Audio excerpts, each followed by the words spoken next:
আজকে আপনাদেরকে মজাদার চিকেন নুডলস রান্না করে দেখাবো। হ্যালো এভরিওয়ান, আসসালামু আলাইকুম। চিকেন নুডলস কম বেশি সবাই আমরা পছন্দ করি, বিশেষ করে বাচ্চারা অনেক বেশি পছন্দ করে।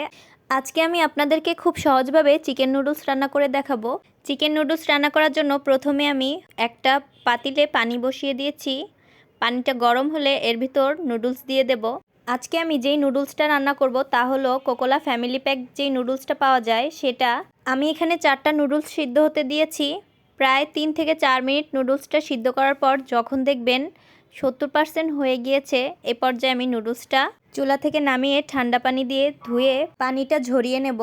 অন্যদিকে চুলায় একটি প্যান বসিয়ে দিয়েছি। এই প্যানের ভিতর তেল দিয়ে দিলাম। তেলটা গরম হলে আমি পেঁয়াজ কুচি দিয়ে দিচ্ছি। আমি এখানে বড় সাইজের 2টা পেঁয়াজ ব্যবহার করেছি। এরপর পেঁয়াজটা হালকাভাবে একটু ভাজা ভাজা করে নিচ্ছি, নাড়াচাড়া করে। পেঁয়াজটা যখন একটু ভাজা ভাজা হবে, এই পর্যায়ে আমি এই পেঁয়াজটার ভিতর দিয়ে দিচ্ছি সামান্য পরিমাণে আদা রসুন বাটা এবং জিরা বাটা। এখন এর ভিতর আমি অল্প পরিমাণে পানি দিয়ে দেব। পানি দিয়ে মশলাটাকে একটু ভালোভাবে কষিয়ে নিচ্ছি। এখন আমি এই মশলাটার ভিতর অল্প পরিমাণে হলুদ গুঁড়ো, পরিমাণ মতন লবণ এবং সামান্য পরিমাণে মরিচের গুঁড়া দিয়ে দিচ্ছি। এখন মশলাটা ভালোভাবে কষিয়ে নিচ্ছি। হাফ টেবিল চামচ পরিমাণ ধনে গুঁড়ো দিয়ে দিলাম এবং হাফ টেবিল চামচ পরিমাণ ভাজা জিরের গুঁড়ো দিয়ে দিচ্ছি। এটা মাংসের স্বাদটা অনেক বেশি বাড়িয়ে দেয়। এখন আমি টুকরো করে কেটে রাখা মুরগির মাংসগুলো দিয়ে দিলাম। এখানে আমি মুরগির বুকের অংশের মাংসটা ব্যবহার করেছি, হাড্ডি ছাড়া মাংস যেটাকে বলে। তো এই মাংসটা দিয়ে এবার নাড়াচাড়া করে একটু কষিয়ে নিচ্ছি। এখন ঢাকনা দিয়ে ঢেকে 10 মিনিটের জন্য রান্না করে নেব। 10 মিনিট পর ঢাকনা ওঠানোর পর দেখুন মুরগির মাংস থেকে যতটুকু পানি বের হয়েছিল তাতেই মুরগির মাংসটা সিদ্ধ হয়ে গেছে। বাকিটুকু ভাজা ভাজা করব আমি।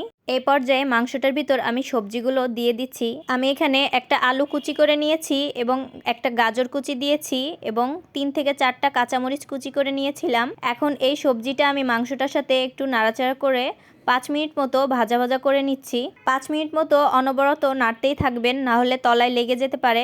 যখন দেখবেন সবজিটা প্রায় সিদ্ধ হয়ে এসেছে, এমন পর্যায়ে সেই নুডলসগুলো আমি দিয়ে দিচ্ছি। এই নুডলসগুলো আমি পানি ঝরিয়ে রেখে দিয়েছিলাম।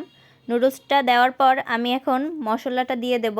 আমি এখানে 4 প্যাকেট নুডলসের জন্য 4 প্যাকেট মশলাই ব্যবহার করেছি। এখন মশলাটা দেওয়ার পর ভালোভাবে নুডলসের সাথে মশলাটা আমি মিশিয়ে দেব। এভাবে আরও 2 মিনিট মতো আমি রান্না করে নেব। 2 মিনিট পর আমার নুডলসটা একদমই রান্না শেষ। এই পর্যায়ে আমি উপর থেকে ধনেপাতা কুচি ছড়িয়ে দিলাম। যে কোনো ধরনের রান্নায় ধনেপাতা কুচি ব্যবহার করলে কেন জানি না রান্নার স্বাদটা অনেক বেশি বেড়ে যায়। আমার নুডলস রান্না করা শেষ, এখন পরিবেশন করার পালা। আমি একটা প্লেটে নুডলসটাকে নামিয়ে নিচ্ছি। আজকের রেসিপিটা আপনাদের কার কার কাছে কেমন লেগেছে একটু কমেন্টের মাধ্যমে জানাবেন এবং নতুন নতুন যে কোনো রেসিপি দেখতে চাইলে আমার কমেন্ট বক্সে এসে জানাতে পারেন। আজকে এই পর্যন্তই, দেখা হচ্ছে পরবর্তী কোনো ভিডিওতে। সবাই ভালো থাকবেন, সুস্থ থাকবেন। আল্লাহ হাফেজ।